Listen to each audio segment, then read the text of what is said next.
Hallelujah, hallelujah,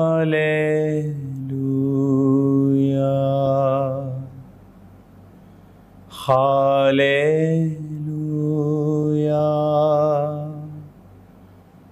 hallelujah.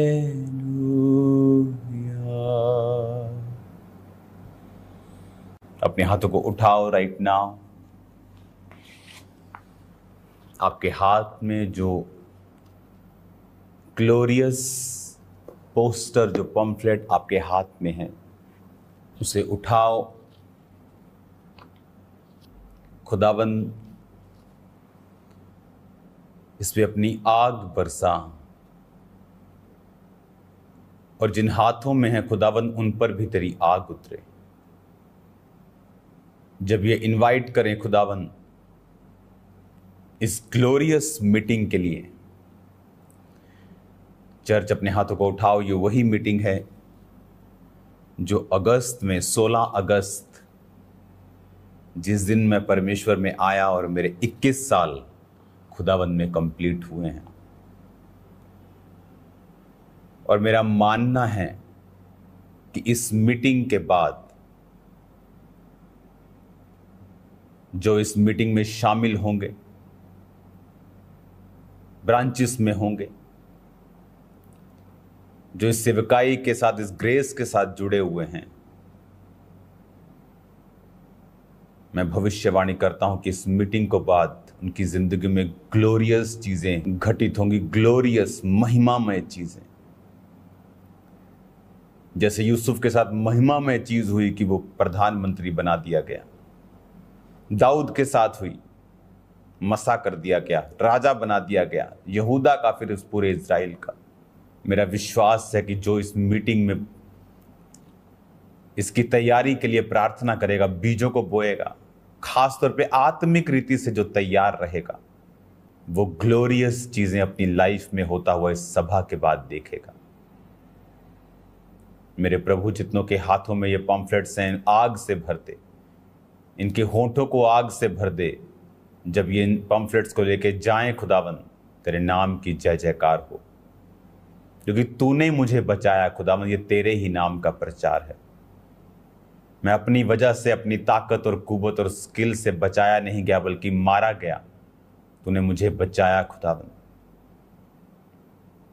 अपने हाथों को उठाओ। एक सॉन्ग जो आज भी मुझे तसल्ली देता है और मेरे दिल में बैठता है। तूने मुझे बनाया, तूने मुझे सजाया, तेरा शुक्र हो मसीहा, तेरे प्यार के लिए।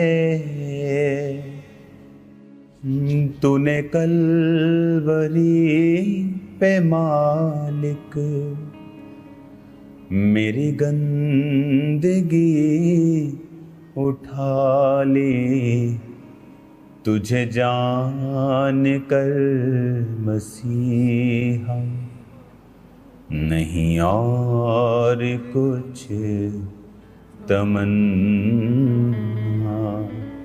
तेरा शुक्र हो मसीहा, तेरे प्यार के लिए।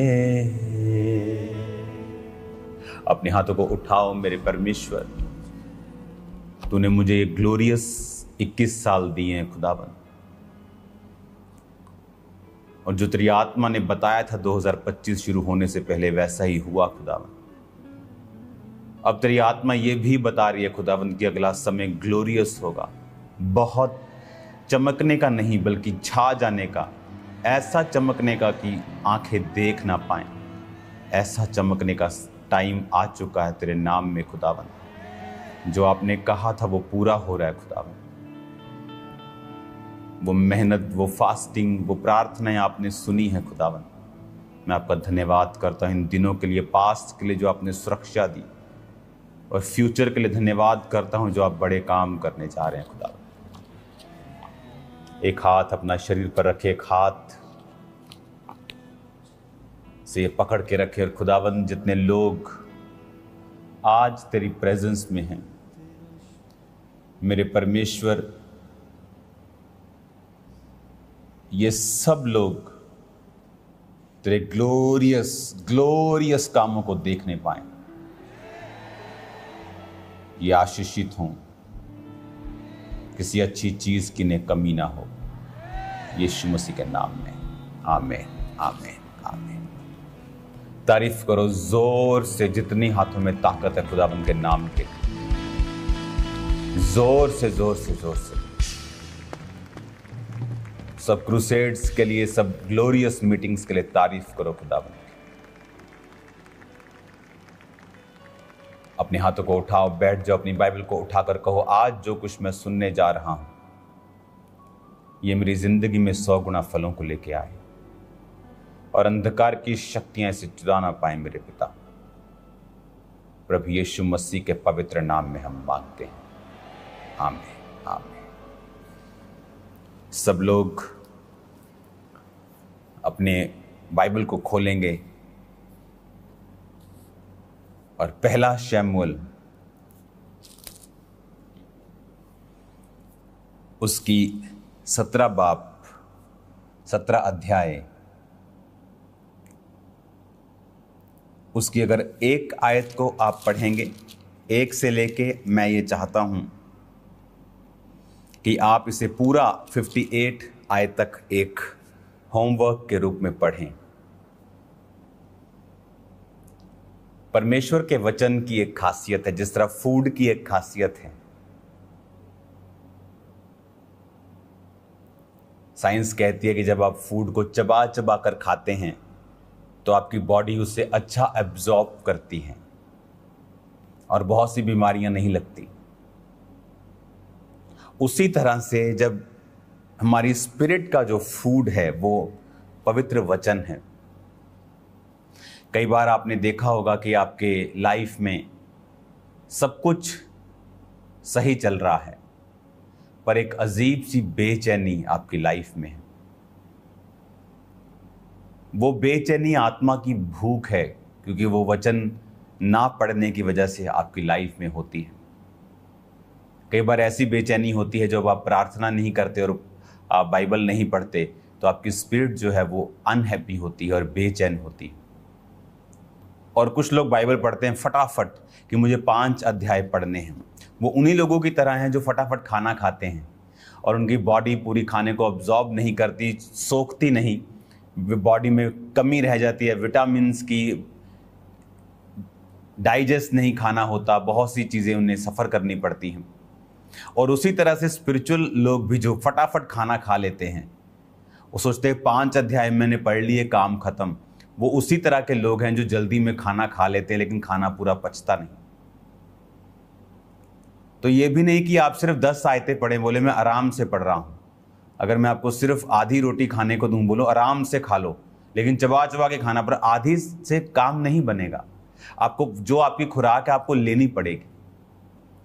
उसी तरह से जब आप बाइबल को पढ़ते हैं तो मेक श्योर आप इसे आराम से पढ़ें, और आप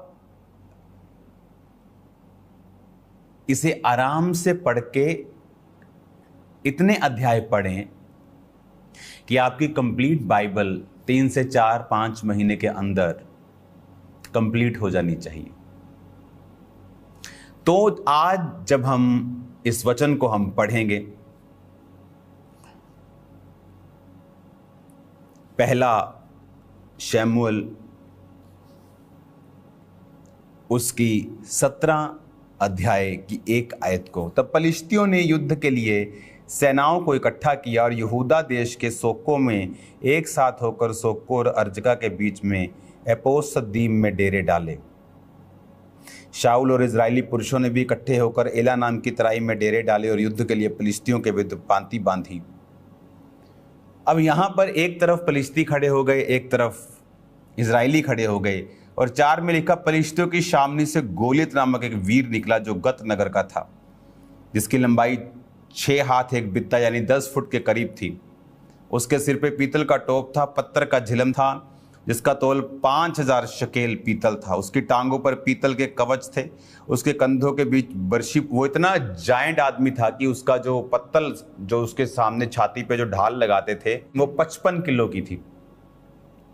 आप देख लो कितना वो जायंट आदमी होगा कि उसकी छाती पर जो ढाल लगी है वो 50-55 किलो की है, और वो कोई उसको ऐसे लग रहा है जैसे उसने टी शर्ट डाली है, इतना वो आदमी बलवान था। अब यहां पर 8 आयत में लिखा, वो इजराइलियों को ललकार कर बोला, तुमने लड़ाई के लिए पांति क्यों बांधी है? क्या मैं पलिश्ती नहीं और तुम शाऊल के अधीन नहीं? अपने में से एक पुरुष चुनो कि मैं मेरे पास आए और मुझे लड़के मार सके, तब तो हम तुम्हारे अधीन हो जाएंगे, परंतु मैं अगर उसको प्रबल होकर मार दूं तो तुमको हमारे अधीन होकर हमारी सेवा करनी पड़ेगी।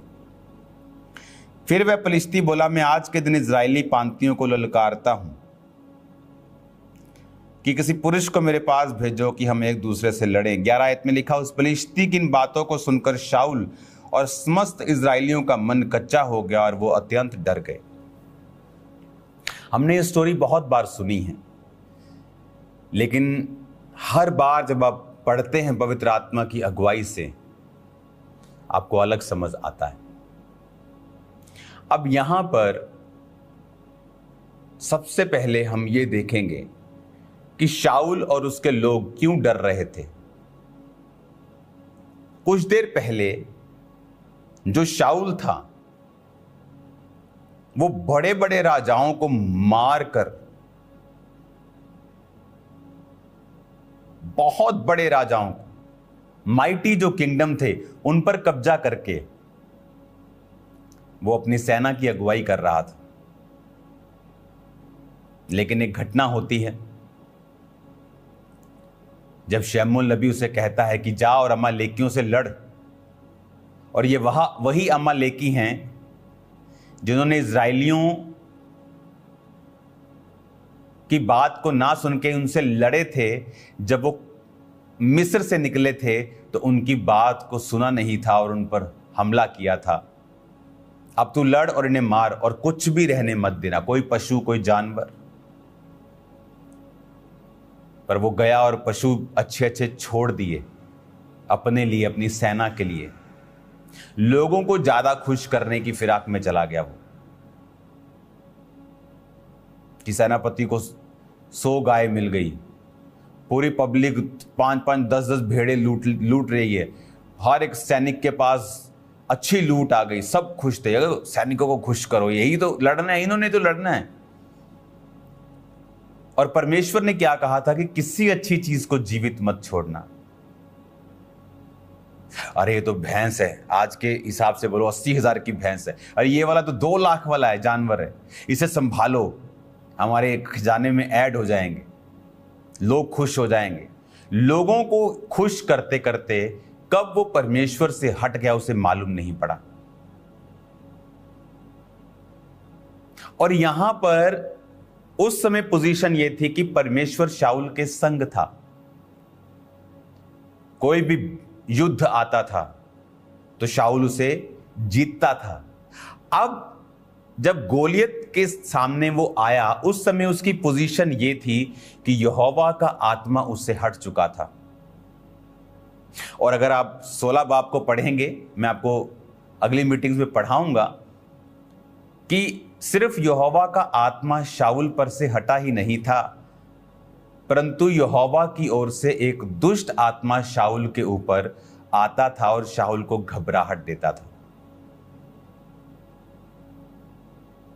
तो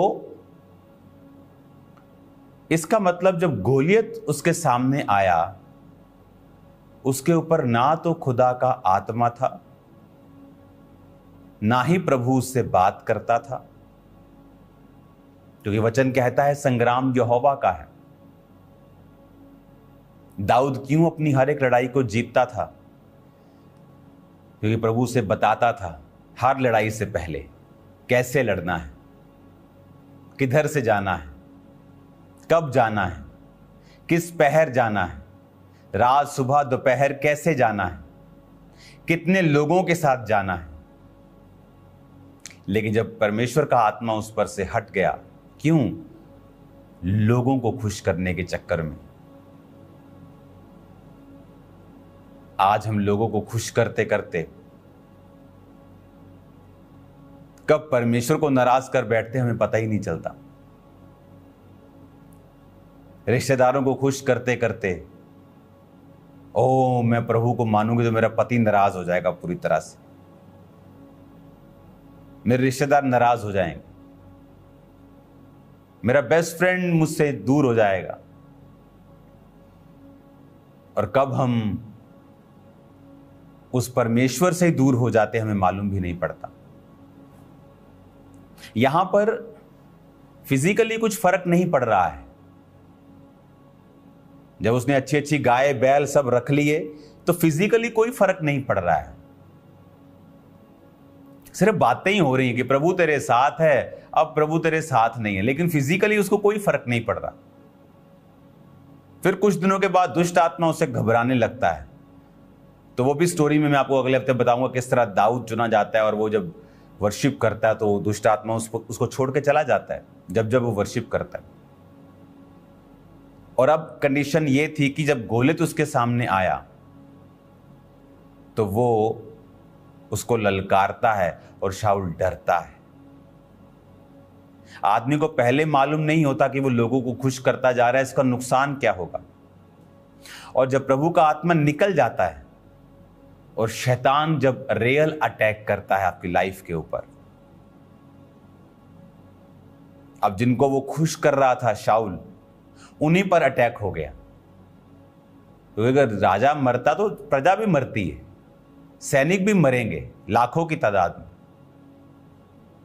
इसलिए जब आप फैमिली को प्रथम रख के खुदा को नाराज कर लेते हैं, उसी फैमिली पे अटैक होते हैं बाद में। और जब आप लोगों को नाराज कर लेते हैं, कोई बात नहीं, परमेश्वर को खुश कर लेते हैं, आप उन्हीं लोगों की बरकत का कारण बन जाते हैं, क्योंकि आपने प्रभु के वचन को नहीं छोड़ा। अब यहां पर जिन लोगों को शाऊल खुश कर रहा था, आज उन्हीं लोगों के सिर के ऊपर तलवार लटक रही थी। पुराने जमाने में जब छावनियां बांधी जाती थी तो शहर को घेर लिया जाता था, तो कोई शहर में सप्लाई नहीं आती थी, फूड सप्लाई बंद, बाहर से दूध अगर आता है, दूसरे खाने आते हैं जो आपके नहीं एरिया में पैदा होते, तो वो देश सफर करता है। कोई जहाज नहीं होते थे। जब छावनी डाल ली जाती थी तो पूरे देश की इकोनॉमी बिगड़ जाती थी, तो बड़े टफ हालात होते थे। आपने इजराइल में सुना होगा, एलीशा एलिया के समय जब छावनियां डाल ली जाती थी तो एक एक मांस का एक एक किलो चांदी के बड़े बड़े टुकड़ों में बिकने लग जाता था। लोग अपने बच्चों को मारकर खाने लगते थे। इतना फैमिन, इतना सूखा और इतना मुश्किल हो जाती थी उनको, क्योंकि सब तरफ से दुश्मन घेरा डाल के खड़े रहते थे। तो लड़ाई एक छोटी बात नहीं थी। लड़ाई मतलब कि अब टू मच स्ट्रेस उनकी लाइफ पर आया। क्यों? परमेश्वर को दूर कर लिया अपनी लाइफ से। जब आप परमेश्वर से उसके वचन को तोड़ते रहते हैं, आपको कई बार फर्क नहीं पड़ता फिजिकली, उस समय आपको लगता है। लेकिन जब शैतान रियल में अपने वास्तव अटैक को करता है, जिसको वो करना चाहता था पहले भी पर कर नहीं पाता था, क्योंकि खुदा आपके संग था। अब प्रॉब्लम गोलियत नहीं है, प्रॉब्लम यह है कि परमेश्वर का आत्मा शाऊल के ऊपर नहीं है। वचन कहता है जब सैमसन को हजारों की संख्या में लोग पकड़ के लेके गए और सेनाएं उसका मजाक उड़ाने लगी, फिलिस्ती सेना, और लिखा परमेश्वर का आत्मा उस पर बल से उतरा, उसने 1000 व्यक्ति को गधे की जबड़े की हड्डी से मार दिया। बात यह है कि प्रभु आपके संग है कि नहीं। अब यहां पर क्या होता है, 15 आयत में लिखा, दाऊद बैतलहम में अपने पिता की भेड़ बकरियां चराने शाऊल के पास से आया जाया करता था। तो दाऊद भेड़ बकरे को चराता था, शाऊल के पास भी कभी कभी वो रहता था। आता था भेड़ बकरियों का काम चरवाहे ठहरा के वापिस चला जाता, तो उसे शाऊल के पास रहना होता था। यह वचन अगले हफ्ते में आपको बताऊंगा। अब यहां पर जिस बात पे हमें कंसंट्रेट करना है वो ये है कि दाऊद का जो पिता था उसे कुछ अनाज, पनीर, कुछ खाने की वस्तुएं देके लड़ाई में भेजता है। जब दाऊद लड़ाई में आता है तो वो क्या देखता है कि सब लोग टेंशन में हैं, और जैसे ही दाऊद वहां बैठता है, वह बातें कर रहा था कि फलिश्तियों की पांति में वो वीर गोलियत नामक फलिश्ती योद्धा चढ़ आया और पहले किसी बातें करने लगा। अब ये सीन दाऊद के सामने होने लगता है, क्योंकि ये रोज की बात थी। 40 दिन तक वो ललकारता रहा, किसी की हिम्मत नहीं थी। अब दाऊद के सामने भी सेम सीन होता है। इट वॉज डिवाइन, ये ईश्वरीय था, टाइमिंग। जब आप परमेश्वर की आत्मा से भरे होते, जैसे दाऊद भरा था, आपकी लाइफ में जो घटनाएं आपके आसपास होती हैं ईश्वरीय टाइमिंग से होती। अब यहां पर लिखा, उस इजरायली उसे देखकर भय खाने लगे और उसके सामने से भागे। और 25 आयत में लिखा, इजरायली कहने लगे, क्या तुमने उस पुरुष को देखा जो चढ़ा आ रहा है? निश्चय वह इजरायलियों को ललकारने को चढ़ा आता है, परंतु जो कोई उसे मार डालेगा, राजा उसे बहुत धन देगा, अपनी बेटी का विवाह उससे करेगा और पिता के घराने को इजराइल में स्वतंत्र कर देगा। दाऊद जब ये बातें सुनता है तो दाऊद ने उन पुरुषों से जो उसके आसपास खड़े थे पूछा, जो उस फलिश्ती को मार के इजराइलियों की नामधराई दूर करेगा उसके साथ क्या किया जाएगा? ये खतना रहित फलिश्ती है क्या कि जीवित परमेश्वर की सेना को ललकारे? तब लोगों ने उससे सेम बातें फिर की। दाऊद एक बच्चा है इस समय, अभी अभी अभिषेक किया गया है उसका शमूएल नबी के द्वारा। अभी अभी शाऊल के साथ उसे इंट्रोड्यूस किया गया है एक वर्शिपर के तौर के ऊपर। और अब एक लड़ाई आती है, सारे शाऊल सेना डरी हुई है। दाऊद का पिता उसे वापस भेजता है, घर से जा और कुछ खाना लेके जा और हालचाल पूछ के आ। और दाऊद आता है और लोग कहते हैं कि जो उसे मारेगा बहुत पैसा मिलेगा, अपनी बेटी का विवाह शाऊल उससे कर देगा और टैक्स फ्री कर देगा उसके घराने को। दाऊद कहता, क्या इतनी बड़ी ब्लेसिंग? कहता, ये खतना रहित फलिश्ती है क्या जो परमेश्वर की सेना को ललकारे? अब फर्क देखिए, यहां पे फर्क यह है कि यहां पर दाऊद डर नहीं रहा। इसलिए नहीं कि वो बहुत योद्धा है, यहां तक कि जब दाऊद लड़ने के लिए जा रहा था गोलियत से और उसको शाऊल की तलवार और सब ढाल वगैरह दी गई, तो लिखा दाऊद से चल भी नहीं हो रहा था। यानी वो सेना की प्रैक्टिस में भी नहीं था। उसके भाई थे पर वो सब डर रहे थे। क्यों? सब पाप में थे। और यहां दाऊद परमेश्वर का मसा पाया हुआ, उसका आत्मा दाऊद पर उतरता था प्रभु का। और जब सुनता है कहता, क्या किया जाएगा? उसे यकीन नहीं हो रहा था कि यार ये तो छोटा सा काम है।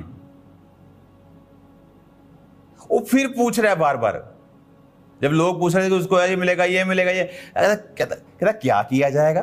मेरे को फिर से बताओ कि शाऊल की बेटी की शादी उससे हो जाएगी, सीधा जवाई बन जाएगा शाऊल का? क्या पूरा घराना टैक्स फ्री कर देगा? क्या बहुत पैसा, बहुत धन देगा उसको राजा?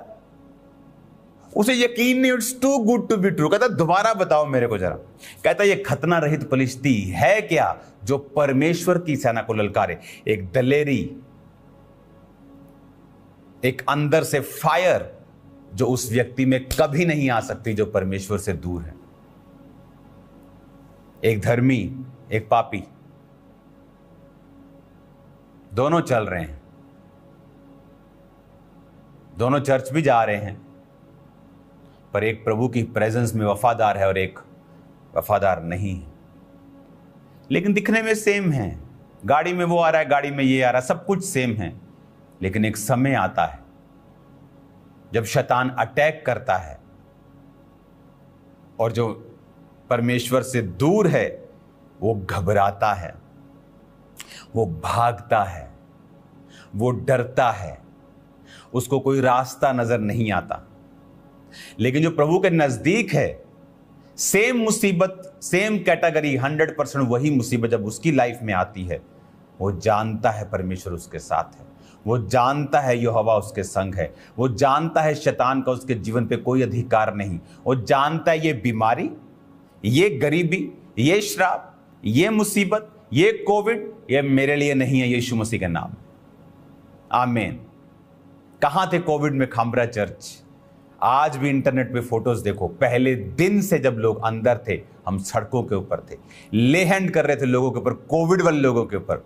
अन्य जाति की गवाहियां हैं, जो अन्य जाति लोग हैं जो प्रभु को नहीं जानते, बड़ी पदवियों के ऊपर है, पंजाब की बहुत बड़ी पदवियों के ऊपर, उनकी फैमिलीज पे कोविड के टाइम जब पहली वेव आई थी, कोई मेडिसिन नहीं थी, ले हैंड हुए हैं और वो ठीक हुए हैं 2-2 दिन में। क्योंकि जब आप परमेश्वर का आत्मा आपके ऊपर है, वो समय होता है चमकने का। लोग डर रहे होते हैं, बड़ी बड़ी बातें करने वाले भी इंटरनेट पे फिर नजर नहीं आते।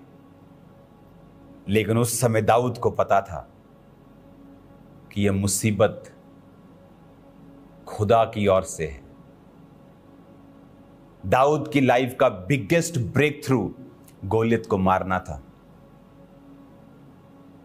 बिगेस्ट ब्रेक थ्रू उसकी सेवकाई का, उसकी लाइफ की एंट्री का इन रॉयल किंगडम, गोलियत को मारना था। गोलियत को वही मार सकता था जो अपनी स्ट्रेंथ पे नहीं, यहोवा पर भरोसा रखे, और खुदा ने उसे मसा किया हो, जो कि कुछ दिन पहले दाऊद को परमेश्वर ने किया था। और उसी को मसा किया जा सकता है जो प्रभु के साथ एक समय, लंबे समय तक वफादार रहा, जो कि दाऊद था और उसके भाई नहीं थे। अब जब एक विश्वासी की जिंदगी में मुसीबत आती है, हो सकता कुछ देर के लिए वो डर जाए। एलिया भी डर गया था। इजाबेल कहती है, आज तेरा सिर धड़ से मैं शाम तक की अलग कर दूंगी। लिखा एलिया भागा। वो एलिया जिसने 800 कितने नबियों को मार दिया, बाल के और अशेरा के, कितने नबियों को मारा, लेकिन वो डर गया। हो सकता है धर्मी भी डर जाए, लेकिन सडनली वो कम बैक करता है, क्योंकि परमेश्वर का आत्मा उसके ऊपर। लेकिन एक अनफेथफुल, एक बेवफा आदमी जो खुदा से बेवफा है, वो वापसी नहीं कर सकता। वो मुसीबत उसको पता है, उसको झाड़ेगी, उसको छांटेगी, उसको खत्म कर देगी। कितना जरूरी है खुदा के साथ फेथफुल रहना। हालेलुया। और यहां पर फिर दाऊद अपनी स्टोरी, जब शाऊल के पास उसे लेके जाया जाता है कि एक आदमी ऐसी बातें कर रहा है, लड़का, और शाऊल कहता है ये तो लड़का है, ये तो छोटा बच्चा है।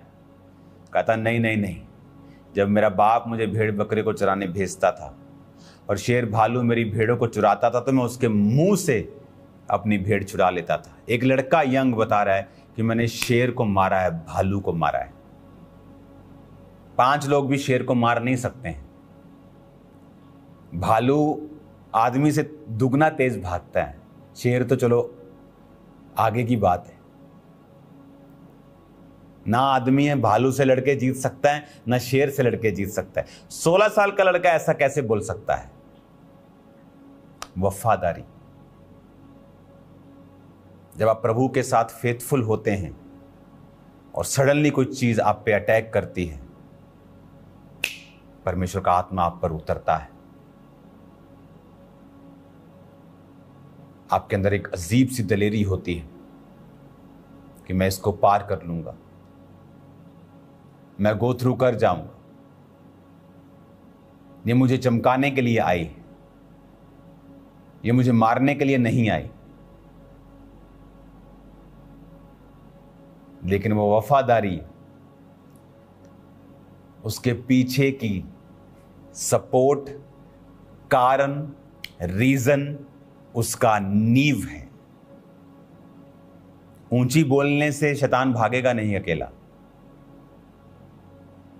वो आपके कैरेक्टर से, आपकी फेथफुलनेस और प्लस आपके वर्ड्स जो आप बोलेंगे फिर वो भागेगा। दाऊद ही दलेर क्यों था? कहता ये है क्या? कौन है ये जो प्रभु की सेना को ललकारे? ऐसी दलेरी, ये मुसीबत मुझे मारेगी, ये कोविड मुझे मारेगा, ये बीमारी मुझे मारेगी, इसकी क्या औकात, ये मुझे मार सकती? कोई औकात नहीं। ये तभी हो सकता है जब आपके अंदर प्रभु की दलेरी हो। पहला काम जो आप करेंगे इस हफ्ते वो है आप फेथफुलनेस के ऊपर, प्रभु के साथ वफादार रहना, उसके ऊपर आप कंसंट्रेट करेंगे। आप पूरा हफ्ता I have to be faithful with God, मुझे परमेश्वर के साथ वफादार रहना है। आप मनन करेंगे। चोरी करने समय आपके हाथ रुकें, गंदा देखने समय आपकी आंखें रुकें, गलत काम करने समय आपके पांव रुक जाएं। आप मनन करेंगे कि मुझे प्रभु के साथ वफादार रहना है। पूरा हफ्ता आप मेडिटेट करेंगे, मुझे प्रभु के साथ वफादार रहना है। फुल वीक, क्योंकि वफादारी आपकी लाइफ में जब होगी, वही तेल को, वही अभिषेक को पैदा करेगी।